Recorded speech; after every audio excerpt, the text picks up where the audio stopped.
Die Türkei ist wirklich eins der beliebtesten Urlaubsländer, gerade aus dem deutschsprachigen Raum.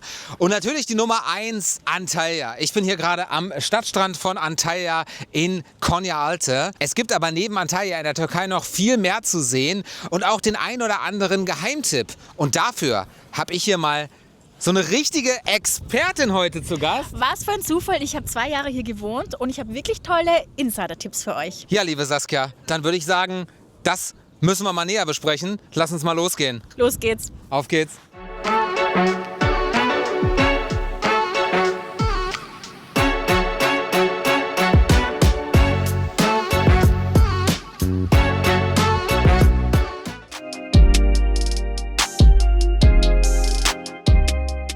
Jetzt haben wir uns hier mal hingesetzt, haben ein schönes Plätzchen gefunden, denn Antalya oder generell die Türkei hat ja auch total die, ja wie soll man es nennen, populäre Kaffeekultur. Jetzt sind wir hier bei Beck's Coffee, heißt es, in Antalya Konyaaltı. Beachpark, ja. Ja, total der Beachpark, auch total der populäre Platz hier.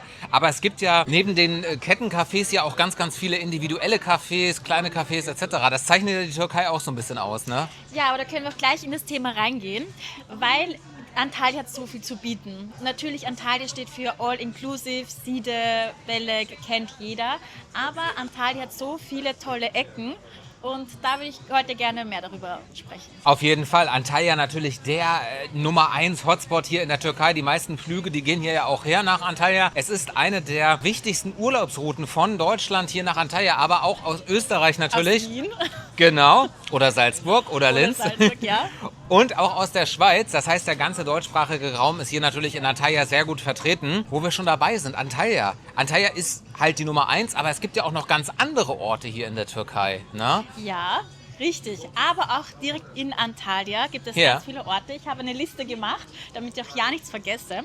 Die verlinke ich euch übrigens hier unten. Wenn man in Antalya ist, ganz populär für Antalya sind die Wasserfälle. Und deswegen würde ich raten zum Düden Şelalesi. Şelalesi heißt Wasserfall. Da gibt es den unteren und den oberen. Der untere ist direkt bei Lara, aber der obere, das ist, wenn man ins Land reinfährt ein bisschen, so schön. Auch den Kurşunlu Wasserfall, Şelalesi, ich hoffe, ich spreche das richtig aus.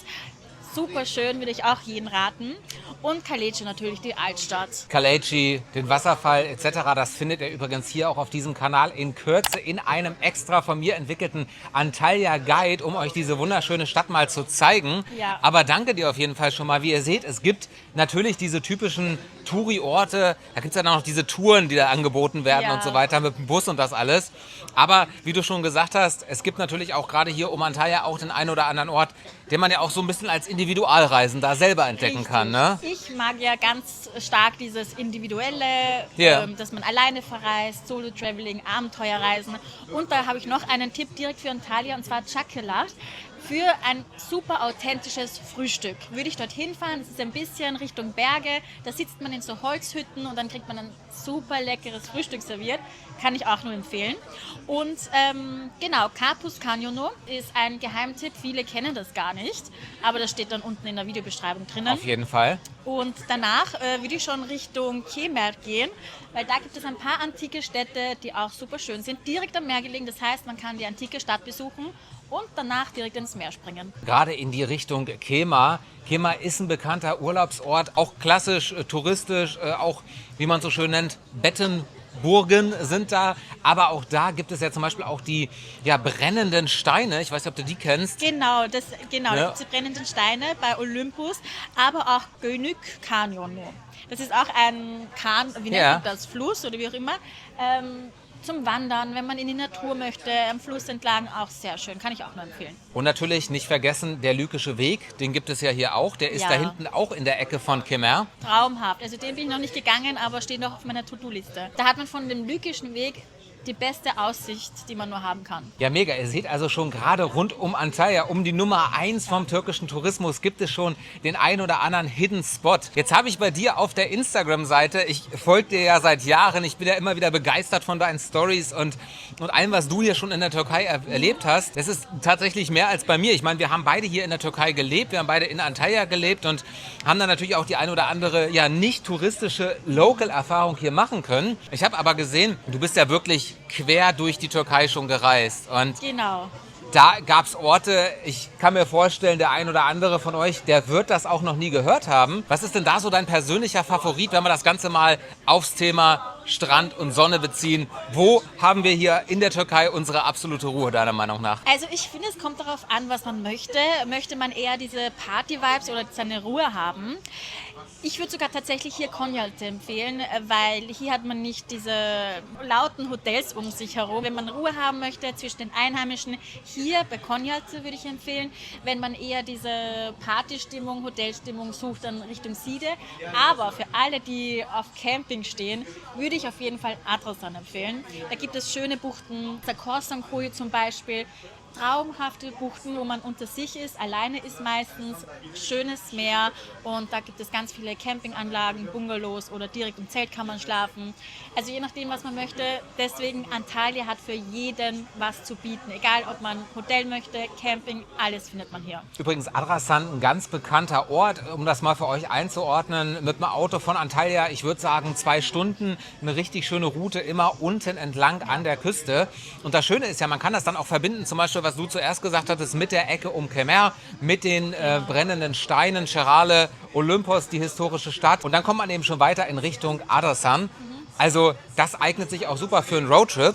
Richtig. Apropos Roadtrip, du warst mit dem Auto in der Türkei. Genau. Ich auch. Wir haben uns das beide wirklich angetan. Wir sind hier, also getrennt voneinander mit 2 Autos, wohlgemerkt, von Österreich bzw. ich von Deutschland hergefahren. Sıla Yolu heißt es, glaube ich. Viele türkischstämmige Deutsche werden das kennen. Einmal im Jahr geht's runter mit dem Auto. Ja. Und auf diesem Weg da hast du ja auch den einen oder anderen Ort, ich übrigens auch, gesehen, der ja auch kaum bekannt ist. Bestes Beispiel Çanakkale. Çanakkale, also ich habe mich verliebt in Çanakkale. Ich auch, ja. Traumhaft. Viele kennen das gar nicht, aber auch zum Schwimmen gehen kann man dort. Also Schwimmen, ganz viel Geschichte findet man dort. Im Ersten Weltkrieg war die Stadt, glaube ich, sehr wichtig. Ja. Und auch rund um Atatürk. Also wer geschichtsinteressiert ist, auf jeden Fall Çanakkale. Und von Çanakkale dann noch weiter runter nach Cunda. Und hier noch ein Tipp, man muss nicht mit dem Auto unterwegs sein. Ich habe die Route von Istanbul, Çanakkale und Cunda mit dem Bus gemacht und dann auch noch weiter nach Antalya runter. Also hier in der Türkei kann man super mit dem Bus auch alles entdecken. Ja, absolut. Die Türkei ist bekannt dafür, dass sie ein sehr, sehr gut ausgebautes Fernbusnetz hat. Genau. Natürlich habt ihr auch die Möglichkeit zu fliegen. Es gibt auch gerade aus Antalya zum Beispiel raus, aber auch aus Izmir bzw. Ankara, Istanbul etc. zahlreiche Inlandsflüge. Aber genauso gut auch die bekannten Fernbusse. Ja. Ich habe sowas tatsächlich noch nicht gemacht. Es steht auf meiner Bucketlist. Ja. Kannst du mal ganz kurz sagen, wie sind denn die Busse hier eigentlich so? Wie muss man sich das denn vorstellen, wenn man hier so rumreist? Es gibt verschiedene Unternehmen, Ja.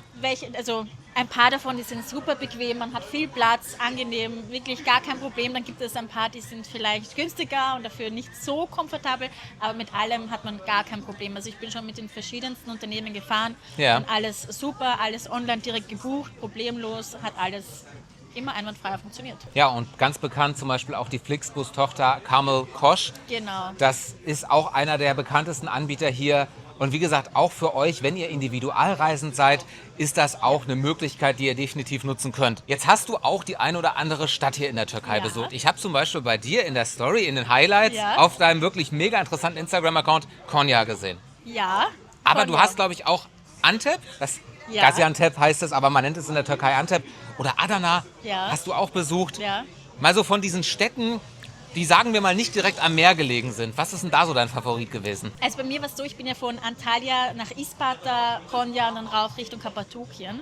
War auch eine sehr schöne Route, Isparta, da gibt es diesen See und ich weiß nicht, wie der heißt, aber müsste mal nachschauen. Und dann Den sieht man immer aus dem Flugzeug, wenn man rechts sitzt, genau. ja. Und dann noch weiter rauf Konya. Konya hat mich auch sehr überrascht. Ich war da eine Nacht und es hat für mich persönlich gereicht, aber mit dieser großen Moschee dort, dann dieses Schmetterlingshaus, dann weiter nach Kappadokien. Kappadokien muss auch jeder gesehen haben. Da gibt es übrigens auch einen Guide, habe ich schon in der Planung. Also wenn ihr es jetzt noch nicht gemacht habt und neugierig seid, unbedingt reinschauen. Genau, reinschauen und abonnieren hier. Da wird es auf jeden Fall auch noch ein tolles, interessantes Video geben. Genau, aber dann auch weiter nach Adana. Ja. Und ich war sogar in, wie heißt es, Karaman. Karaman ist... Kahramanmaraş? Nein, ich glaube, das heißt nur Karaman. Okay. Jetzt bin ich verwirrt, aber es ist eine kleine Stadt. Wenn ihr es wisst, schreibt es in die Kommentare. Die war zu klein, da gab es nicht viel, die kenne ich nicht. Dann bin ich weiter nach Adana. Adana und Gaziantep, kulinarisch muss man dorthin. Ich persönlich finde jetzt nicht, dass es die schönste Stadt ist, da finde ich Antalya zum Beispiel schöner, aber kulinarisch Auf jeden Fall. Ich war tatsächlich auch schon mal in Adana vor ein paar Jahren und Adana, wie Saskia gerade schon gesagt hat, das ist wirklich, genauso wie Antep übrigens, so eine richtige Gourmetstadt. Also da habt ihr wirklich türkische Küche, wie man sie sich gar nicht vorstellen kann. Und ich erinnere mich zum Beispiel in Adana, da habe ich mal so eine ganz bekannte virale Bananenmilch getrunken. Und das ist dann halt so in deinem Kopf, das bleibt in deinem Kopf einfach, weil es so lecker war. Und natürlich das Adana-Kebab nicht zu vergessen. Ich glaube, Bananenmilch ist aber bekannt für Mersin, für Anamursch, soweit ich weiß. Ja. Mersin, hier das nächste Thema. Neben Çanakkale, Mersin, ich habe mich verliebt in diese Stadt. Ja. Weil da gibt es auch dieses Himmel und Hölle, heißt das.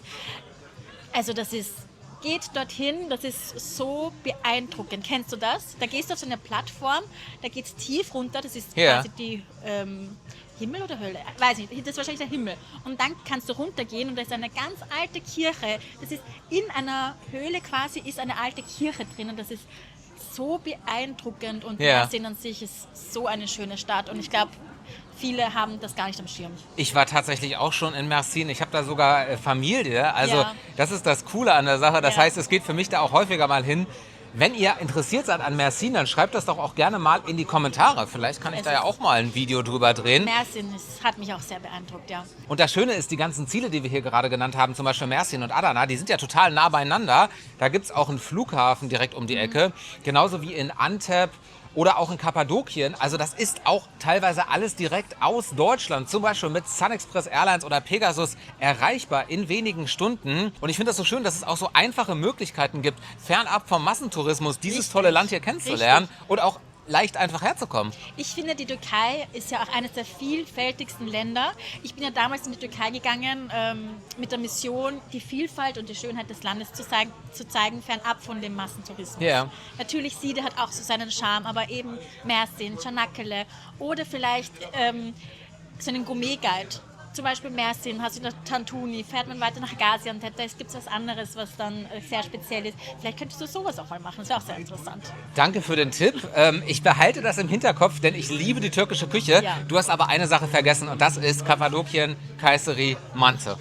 Richtig. Das gehört natürlich auch definitiv auf die typische türkische Speisekarte. Aber wenn wir jetzt nochmal von der Kulinarik der Türkei wieder so ein bisschen in Richtung Meer zurückgehen. Ich muss ja ehrlich sagen, ich bin ja schon ganz gerne auch mal am Strand. Ja, ich auch. Hier in Antalya, da haben wir schon eingangs drüber gesprochen. Es ist eine super schöne Stadt. Es gibt ja auch die eine oder andere Ecke. Aber es ist natürlich auch sehr touristisch. Wir kennen aber auch ein Ziel. Das ist circa 2,5 bis 3 Stunden von Antalya entfernt. Die Küste entlang auch. Und das ist Kaş. Kaş. Das ist in meinem Herzen. Und hier auch, ja? Ja, damals, Kaş ist berühmt für Tauchkurse. Ich habe damals auch in Kaş meinen Tauchkurs gemacht. Für alle, die gerne den Tauchschein machen wollt, macht in den Kaş.